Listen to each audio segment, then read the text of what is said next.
Что, друзья, депутат Государственной Думы Российской Федерации Константин Затулин вернулся с привычными нам угрожающими заявлениями. Недавно рупор Кремля заявил, что абхазы не должны требовать стойкость народа во всем. По его мнению, они могли это требовать только в тот момент, когда просили свою независимость. А делать то же самое для противостояния постройке апартаментов – это недопустимо. Также он не забыл упомянуть, что исход российско-украинской войны повлияет на признание и много других факторов.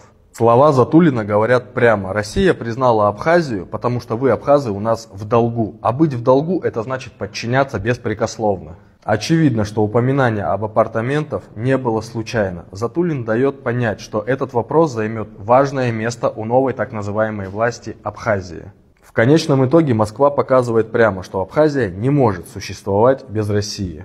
У абхазов остается два выбора: довольствоваться тем, что сегодня им дает Россия, и не возникать, либо они лишатся и этого и войдут в состав России.